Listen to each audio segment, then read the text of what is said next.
Blank is the biggest threat to Duke men's basketball cutting down the nets this upcoming season. Who or what? You get to choose. It's a fill in the blank episode of Locked On Blue Devils. Let's get right to it. Hi, everybody. Dick Vitale. Hey, make sure you listen, man, to Locked On Blue Devils with JJ Jackson. He's awesome, baby. You are Locked On Blue Devils, your daily podcast on the Duke Blue Devils, part of the Locked On Podcast Network, your team every day.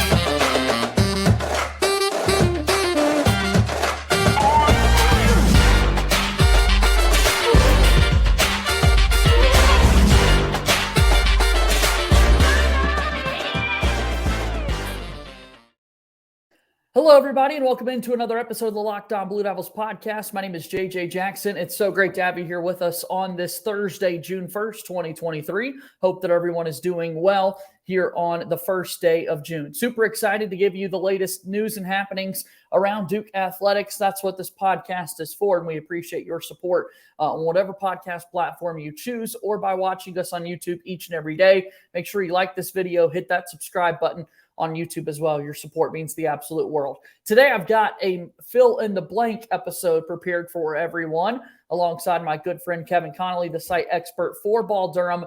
We've got some topics. There's a blank in there somewhere, and it's pretty simple. It doesn't have to be just one word. It could be a phrase, however you want to move forward with your blank. It's your world, and we're living in it, and we're going to put these down in the comments below. We would love to hear from you as well. All right, so as we take a look at the first topic, Kevin, you ready to rock and roll here today? I'm ready to go. Rapid fire. Here we go, man. So blank is the most exciting incoming freshman for Duke men's basketball. Blank is the most exciting incoming freshman. I go Jared McCain. I think a lot of people are excited about Jared McCain. I'm excited about Jared McCain. I think it's a lot of things. I mean, he has this social media persona, and he's social media famous, and he can really shoot a basketball. I think those two things really make for an intriguing player. And I think what we talked about a couple of weeks ago on the podcast as well is going to be his playing time is going to be dictated on how well he shoots the basketball. And I think he's a freshman. I mean, Sean Stewart as well, because right now Duke's really thin up front, but Jared McCain could be the biggest impact freshman on this team. Okay, all right. Your most exciting incoming freshman, blank. All right, Jared McCain, I do think is going to be an incredibly popular answer.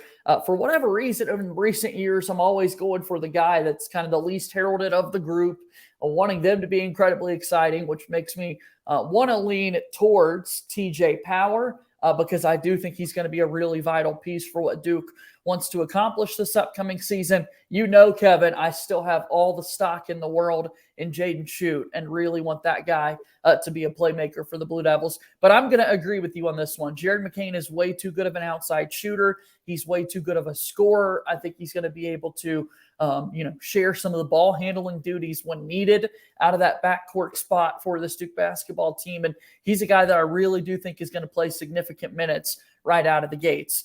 And then if we're just simple, you look at the rankings that we're known to do from time to time, Kevin, and Jared McCain is right atop the list when it comes to the rankings of the incoming freshmen. Yeah, absolutely. And I like your answer on TJ Power. I think he brings a different element just because kind of a year and a half ago, I think right about now is when he started bursting on the scene. So like a year and a half ago, he was relatively unknown in terms of recruiting rankings. And then I think I think he played EYBL. He just shot up the rankings and landed at Duke. And he also has that baseball element to him that it's very intriguing. And I think maybe in a different way outside of the basketball court, he might be one of the most intriguing freshmen. But I think in terms of exciting and what he could bring to the table and also maybe give us a little behind the scenes look at how things roll with the team, I think I roll with Jared McCain as well. All right, moving on. Fill in the blank episode here of Locked On Blue Devils. And again, I really do want folks watching us on YouTube to put in the comment section below what you think. We got a lot of avid listeners out there. I'm always giving a shout out to our guy, Chris Carroll, who's so great. Blue Devil Nation 14, who's on the comment section all the time as well. Give us some love. Fill in those blanks down below with your answers to this. So blank is the biggest threat to Duke cutting down the nets next season. Any way you want to take that question, Kevin, I turn it over to you. I'll go with a team. Okay. I'll go with a team because I guess you could say injuries technically is the biggest threat if you think Duke's that big of a favorite to win it all. But I'll go chalk, and I'll say rock chalk in Kansas. Okay. I think if I go with a team, I'm going to go Kansas. I know that's the chalky answer because a lot of the polls, the way too early preseason polls, have Kansas 1, Duke 2, or Duke 1, Kansas 2. But adding Hunter Dickinson, now I think if they did get Mackenzie Mbako, who ended up going to Indiana, that would have been they would have been probably the favorites. They easily would have been number one. But you add Hunter Dickinson, you add Nick Timberlake, you still bring back DeJuan Harris and KJ Adams and Kevin McCullough, who's huge. You have a couple of other freshmen coming in. And then Bill Self, you hope that his health is going to be okay throughout this season. And he's able to coach the full year. He missed the end of last season in the postseason, the Big 12 tournament and the NCAA tournament. But I think Kansas is loaded. I think Kansas is going to be a really good team this year. And I think for those first couple of weeks of the preseason, everyone's going to be debating between Duke and Kansas. Yeah, I think that's a great way to look at this. A team is definitely a way to look at this question. I also think, as you said, a layup, a given answer in this would be injuries, right? And Duke has had some injury bugs over the last few seasons. We had the Mark Mitchell injury at the worst time this past year going into the tournament. How about poor shooting, Kevin? Because when it comes to tournament time, you need to be able to knock down shots from the outside. When the game gets super physical, when it's being played down at the rim, needing to kick out to an open shooter and knock it down is something that Duke has not done a consistent enough job of over the last few seasons. So poor shooting, because I do think everywhere else, this team is so talented with so many different guys coming back. But we know, you look at the top shot takers on this Duke team, Filipowski, Roach, Proctor, they have been known for struggles from the outside at points throughout their career. I think this Duke team is so talented, definitely a favorite to win the title going into next season. So poor shooting is kind of the way I look at a threat to Duke cutting down the nets this season. So if I took an answer that was internal and not picked another team, sure, I would go front court depth and rim protection. I think just given how the roster is currently constructed with that no true shot blocking center, I think that could cause an issue if you had to have Kyle Filipowski at the 5, which we haven't seen a lot of. We don't know if that could be a successful lineup or if Ryan Young has to play or Christian Reeves has to play a large minute at the 5. I think that could hurt Duke. So that would be my internal answer, would be front court depth and rim protection. And then if I had to pick a team, I'd go chalk right now and pick Kansas. I love it. All right, let's move on. Let's go on to our next topic here. We've got more fill in the blanks. And again, we want you to comment down below a response to each of these topics as well. But before we do that, we need to take a quick timeout. Locked On Blue Devils here today is brought to you by our friends over at FanDuel. FanDuel is America's #1 sports book, and you need to make a fast break to FanDuel during the NBA playoffs and the NBA Finals, which start tonight, set to be played between the Denver Nuggets and the Miami Heat. New customers get a no-sweat first bet up to $2,500. That's a lot of cash. $2,500 back in bonus bets if your first bet doesn't win. There's no better place to bet on the NBA Finals than America's #1 sports book.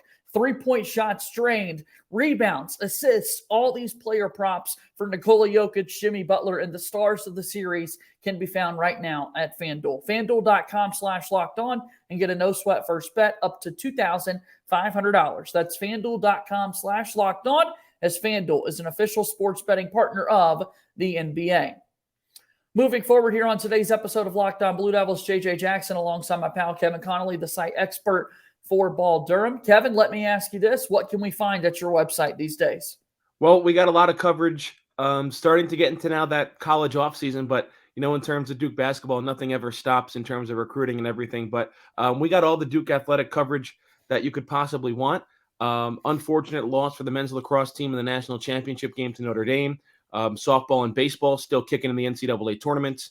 Football season, believe it or not, coming around the corner. And then we do have a player, as we talked about last week in the NBA Finals, but probably not going to get much time in Jack White. So we'll wrap up some NBA stuff as well, and obviously outlook free agents and trades, and that could happen around Blue Devils. And obviously, Duke basketball players getting to campus now for the K Academy, and then they'll be back for those early off-season workouts in a couple of weeks after that. So nothing ever really stops in terms of college athletics, even though we're in June now and we're going to be in the heart of the off-season.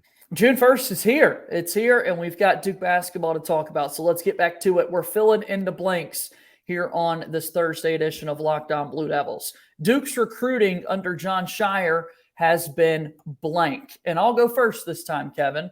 I'm going to say Duke's recruiting under Jon Scheyer has been par for the course, right? What we have expected over the last decade plus for Duke men's basketball, it has been the exact same.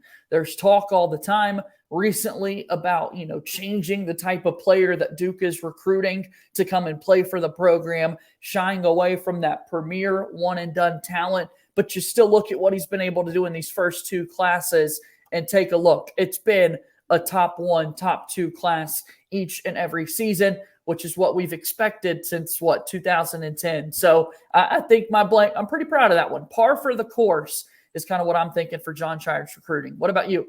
I'm going to say stable. I mean, it has been stable. I mean, nothing has really changed about it. They're still, like you said, racking in top three classes, specifically more top one, top two classes.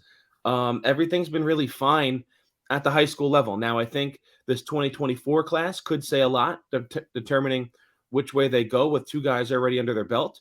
And obviously the big fish still out there in Dylan Harper. I will say in terms of transfer portal recruiting, I would like to see maybe that be elevated a little bit more, because that's how the world of college basketball is turning.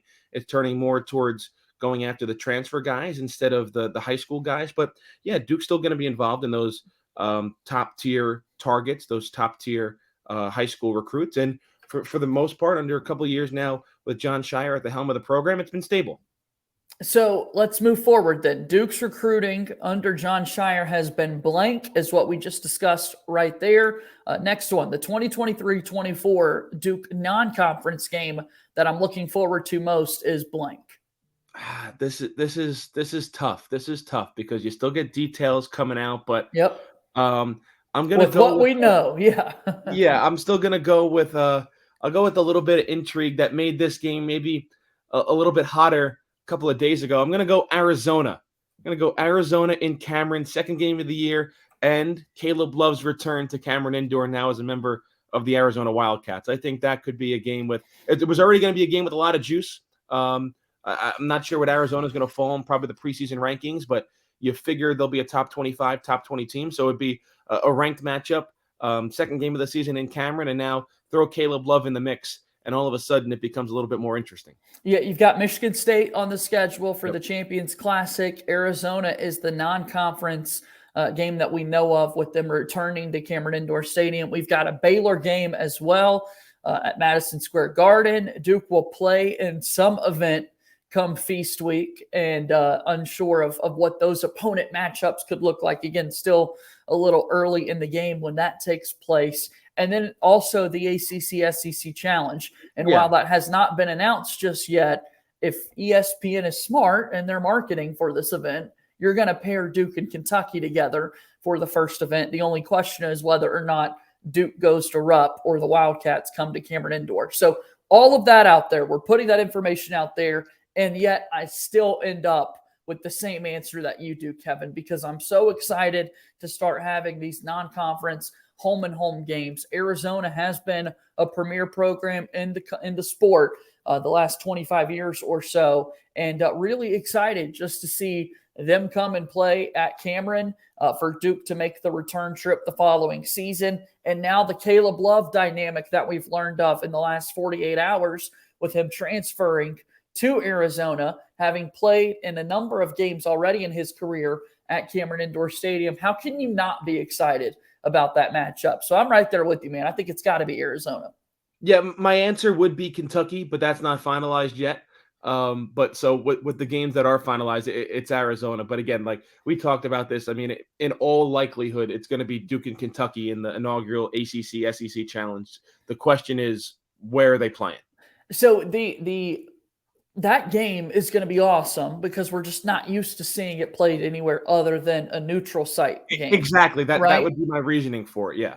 But even still, that we see that game, what feels like every year, at least every 3 years in the Champions Classic rotation.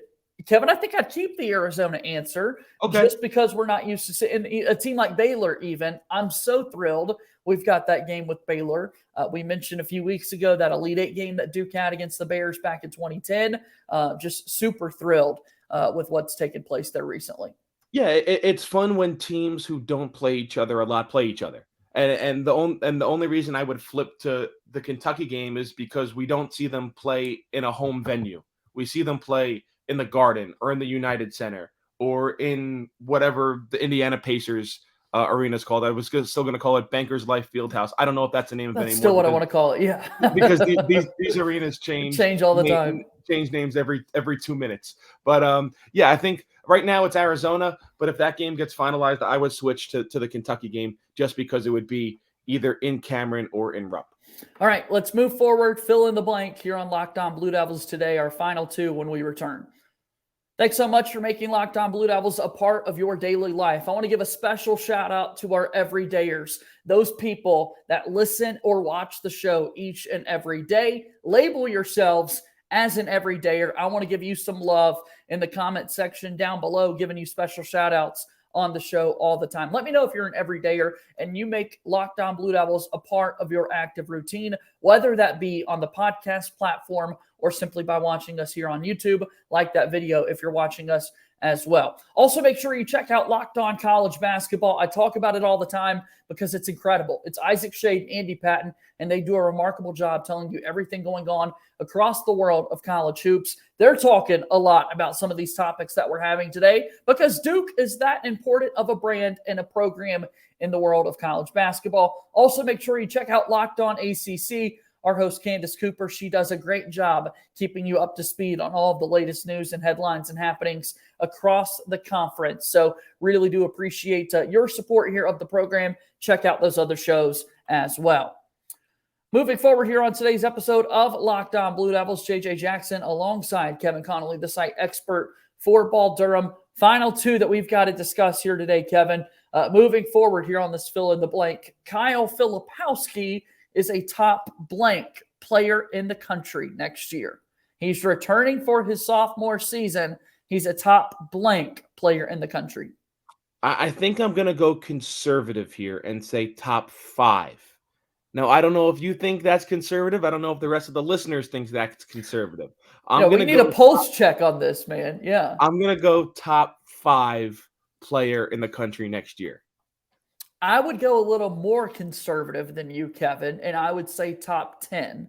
Okay. Simply because I think there are loads of talent. We've still got some guys, obviously, that could be coming back and finding new homes in the transfer portal now that we've seen that draft withdrawal deadline come and go. There are loads of freshman talent coming into the sport this upcoming year.